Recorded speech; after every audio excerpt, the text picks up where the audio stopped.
Hey Peggy. Should be a quick video here. Just want to kind of tweak what we're doing at home. Again, I love that you are weight bearing a little more comfortably. I love that you're having some better days mixed in there as far as the pain down the leg goes.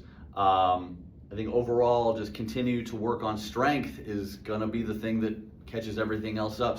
More strength in the thigh is going to mean more support for the knee, which going to mean you're going to be a little more comfortable getting into lockout, which means you're going to walk better. We're getting there. It takes a little while to undo a years long, asymmetry. So, going over some of the old stuff for the kicking with the band. I don't want to change much there. You got good technique, you're great. It feels good, doesn't hurt. That's the best thing. So let's just do more reps. I want you to pretty much do it till that leg's tired. A couple tricks you can do. Again, make sure the toes are back when you're kicking, toes to nose. That gets that quad burning a little bit quicker usually. You can just kind of slow down your reps. Muscles tend to get a little more fatigued if we're really going slow and you're not getting a whole lot of momentum. They should not be at this speed. They should be 1, 2, 3, boom, 1, 2, 3, coming down. Something like that, a little slower pace. And again, take them till you're tired. I don't want you to stopping at 12 or 15 because they're round numbers. I want you getting to stopping at 32, and I want that last set to be a bit of a challenge. That's the one. That's the safest one because it's the non-weight bearing one. So it's the one you can really go for as far as getting a lot of reps on that right leg. As far as the step ups, again, you were doing great. I love that move for you. The only difference being, if you're comfortable, we're doing something like this, or to step up. But watch this back leg. Sometimes it's easy as we get tired to kind of come back and land behind your other foot. That's fine. I mean, if I wasn't picky, that'd be a great move. But when it's behind, you're not quite using that thigh quite as much. You're getting a little bit of help from the backside. So try to land sideways. Try to land right there next to the other foot. That'll just bring a little bit more in the quad. Other than that, you're doing wonderfully. Keep with that one. Remember, we did talk about putting maybe a little bit of a washcloth or something under that heel if you are having a little pain when you lock on that one. Or just hold on the rail a little bit better too. I don't want pain on that lockout. Couple new ones. I love this lunge move. So this will be like on your second stair. Just go ahead and put your right foot up on the second stair. You don't need to be super stretched out or anything. I mean, your other leg can be right there close. This is just a lunge.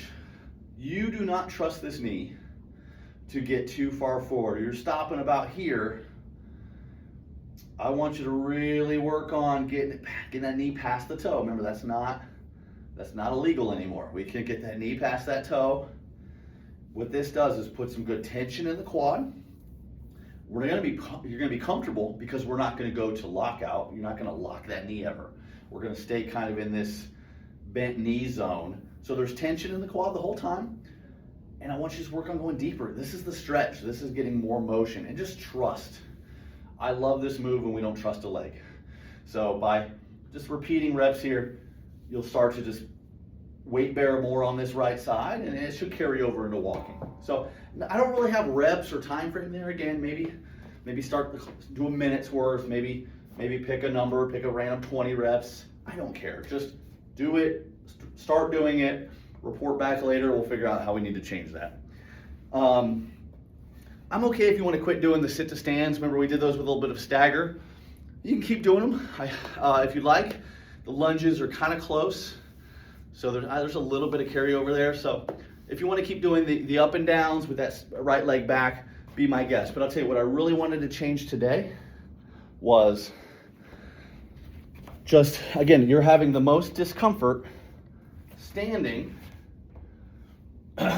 When you stand and you lock out the knees, if you're weight bearing all the way, a little pain in the right.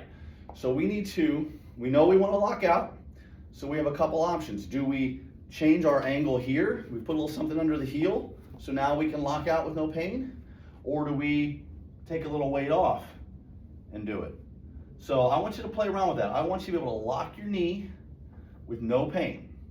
So if you need to have something under your heel to do that, great. If you need to put some pressure on the kitchen counter, the kitchen table, and do that, great. But you're not going to be able to walk very comfortably until your knee can tolerate standing and locking, because that's half your walking right there.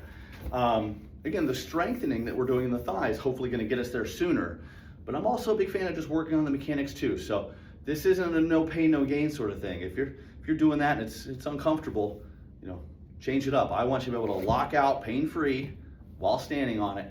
So again, take some weight off with your hands, change something under the heel. That's not so much repetitions in a workout. That is not something I want you to go do tons of. That's just kind of more, hey, maybe you do this for a little bit here and a little bit there. We talked about standing on one leg and brushing your teeth, you know, that's kind of in the same vein. Can you do that now with your knee locked? If you can stand on one leg with your knee locked and maintain that comfortably, we're getting so close. That's the one to really promote. If you need to take weight off again to do that. But last thing I want you to do is avoiding locking out your knee. If you go these next month, 2 weeks or a month without locking out your knee, we're not going to make as much progress as we could. So pain-free lockouts, lunges on the second stair, step-ups on the first stair, red band kicking. Again, anything else, if you want to do the sit to stand, you want to do the balancing, I still like them all. But we got to get stronger and we got to get more comfortable locking the knee. So that's where I am. I know it's a little trial and error. I hope what we did in-house, again, helps with some of that soreness. But for the most part, you're pointed in the right direction. It's just going to take a couple more weeks till we can maybe move on to the next phase, which is probably just going to involve then more, more walking and just more time on your feet. We can spend a little more time upright if you can tolerate that lockout better. So I hope that works. Let me know if something doesn't. Otherwise, if I don't hear from you before I leave on break, I'll bug you when I get home. So take care. Bye.